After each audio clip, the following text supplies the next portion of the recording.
Tokunbo Fernandez show is all about promoting the true life and success stories of African and Caribbean achievers around the world.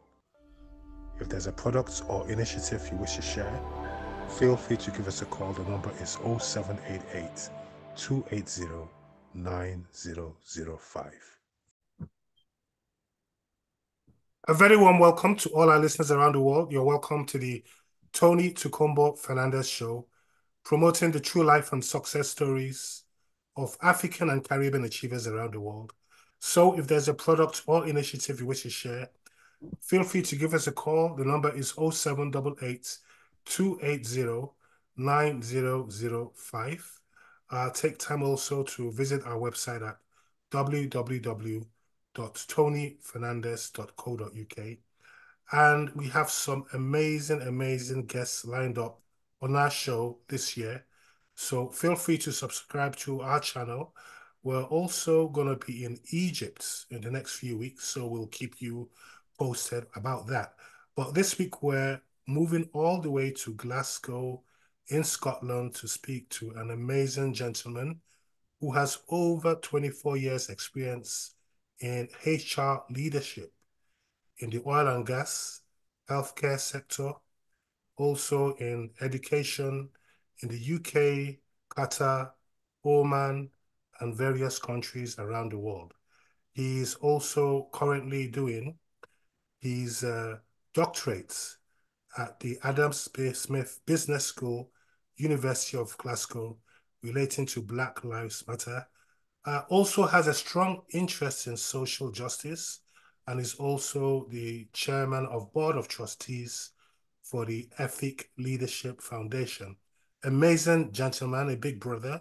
So it's lovely to see Mr. Richard Duke again. I think it's probably nearly 2 years we met in person, but you're looking very well. How are you feeling today? Thank you very much, Tony, for having me. Yes, I think it's been a bit more than 2 years. Wow, yeah. Time seems to fly, and you continue to set the pace for people around the world. But for benefit of the listeners who have not met you, for those around the world for the first time, can you tell the listeners a bit about yourself, your background, and the things you're most passionate about in life?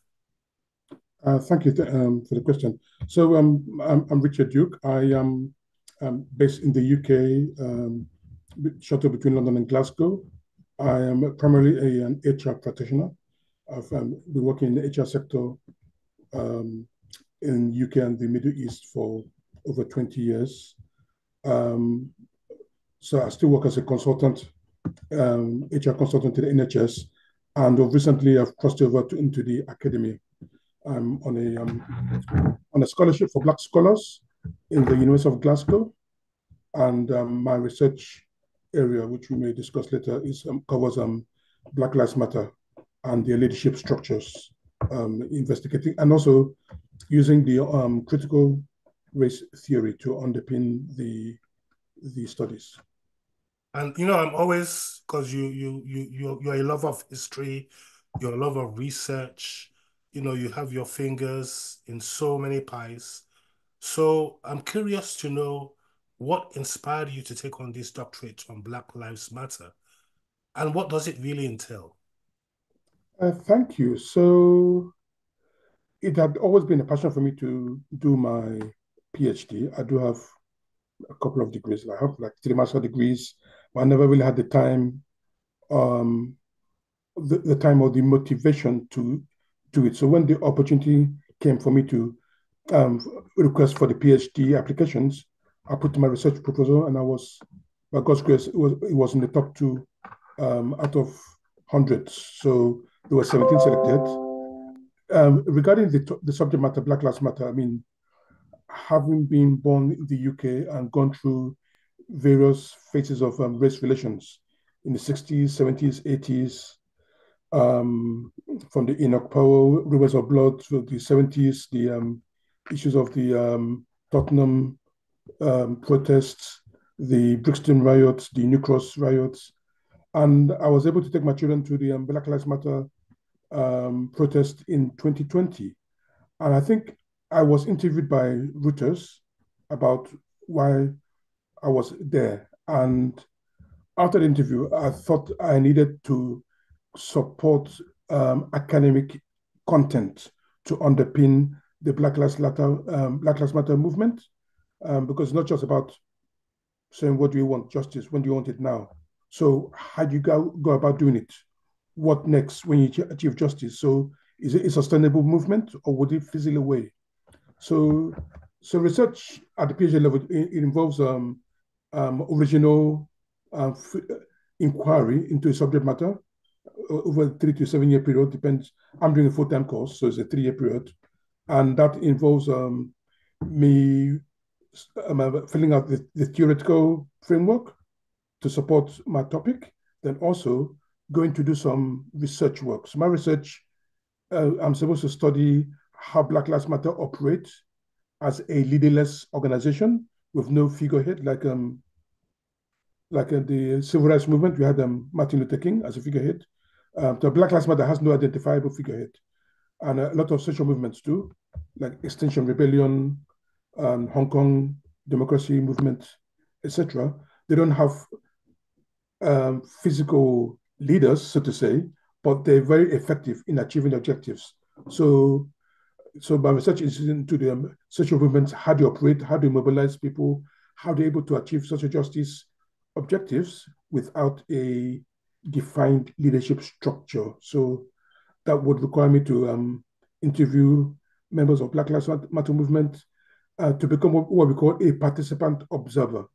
So I would be taking permission to attend a couple of meetings, sit with them, find out how they do things, whether do they meet in the office, do they meet in secret, do they meet on WhatsApp, and just to have some conversations with them about why they trust each other.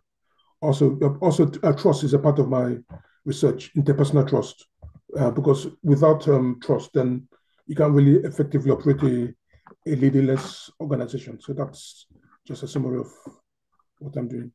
I mean, why is this so important to you? And for us as well, the viewers, what part do you feel we have to play in the Black Lives So Matter movement as well? yes, so thank you. So organizations come and go.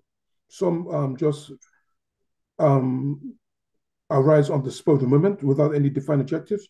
Some are spontaneous, but some stay for a long time because of the nature of the cause they want to achieve. So in the realm of social movements, um, Black Lives Matter has evolved as a 21st century dynamic movement that took the world, not by surprise, but they took on a global issue that people were afraid to talk about, and that is racial justice, racial equality in various countries and also in institutions. So it is important for the research is important for to understand how race operates, how organizations can address race through Black Lives Matter, and how similar social movements can be organized. You don't have to have a figurehead. People can come together to with common objectives, with resources together, and mobilize themselves against social justice in whichever country they are. And what are the greatest lessons and revelations you've learned so far whilst you've taken up on this doctorate? Thank you. I'm still at the early stage of my research. However, um, I discovered when discussing with my supervisors and my PhD collegiate of professors, they tend to be a bit cautious whenever Black Lives Matter is mentioned. It took me a long time for my ethical um, approval to go through. I had to sign a lot of forms that I will be safe.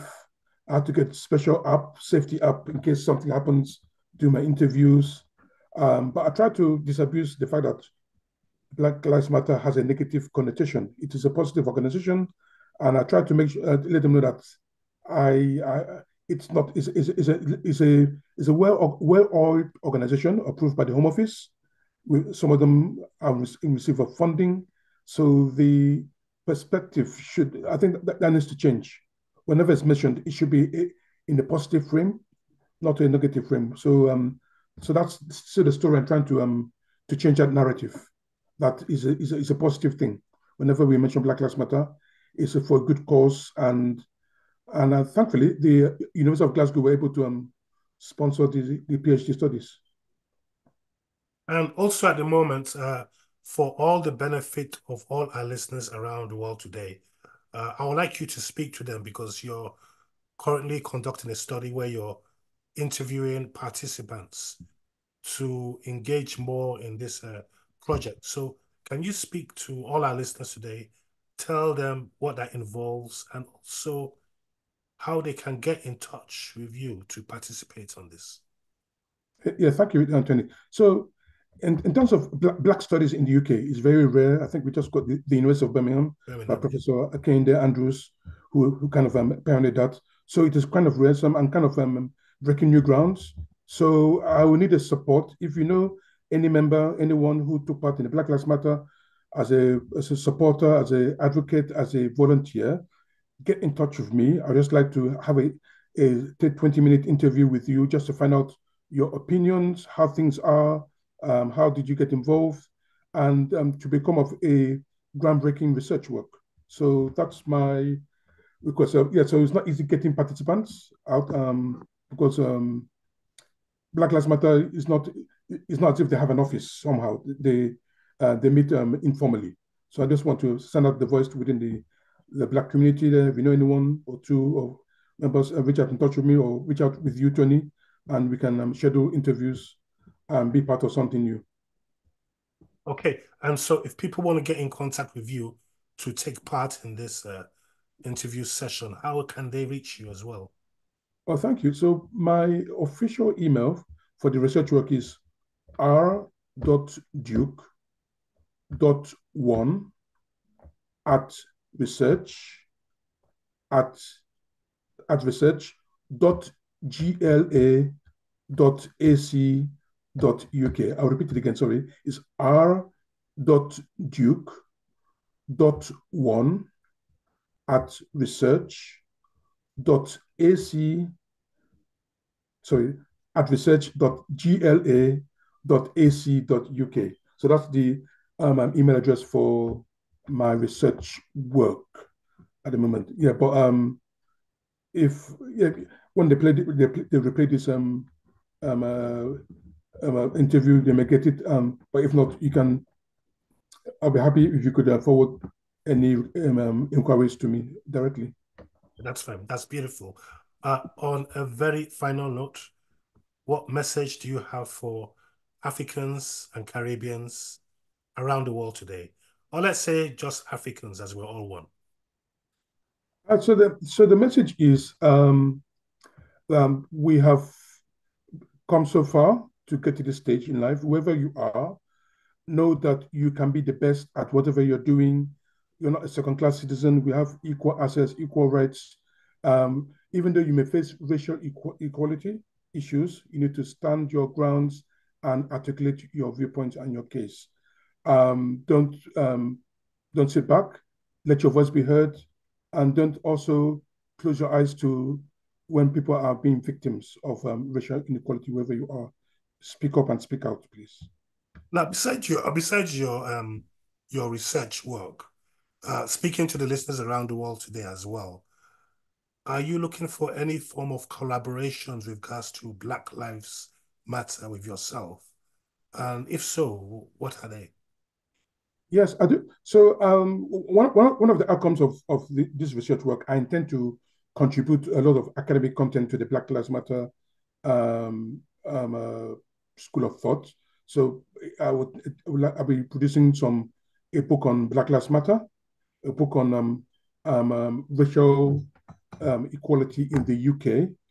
I'll be also writing the book on critical race theory that has been a kind of demonized, but there is a case for critical race theory to be taught to secondary schools for people to understand that racism is not just about individual prejudice, but it is institutional and systemized, which needs to be. Yes, so I was saying that racism is not just about personal prejudice one on one. Racism is institutionalized. There are certain systems in place that cause barriers to barriers stopping people of color or black from the BAME community to climb higher in certain places. Some of them have been there for years, centuries. Some of them are there by subtle. Some of them are in the policies. So the critical race theories kind of underpins that race is a result. Racism need to be understood from a personal point of view, our lived experience. So if you don't understand where I'm coming from, you may not understand the point I'm making. So the issue of you want to be my ally, but you don't understand my story. So there's a lot of things about allyship and the rest, but I think people need to slow down on this allyship of a thing and understand what how we got to where we are in terms of the structures that have been put in place over the centuries and the years and the decades, especially in the UK, that have kind of hindered the progress of the Black community in some certain areas. So once the structures are deconstructed and dismantled, we cannot talk about allies, which I'm not really I'm not really fond of using that term, but we can work together with partners to make this world a better place, especially this country.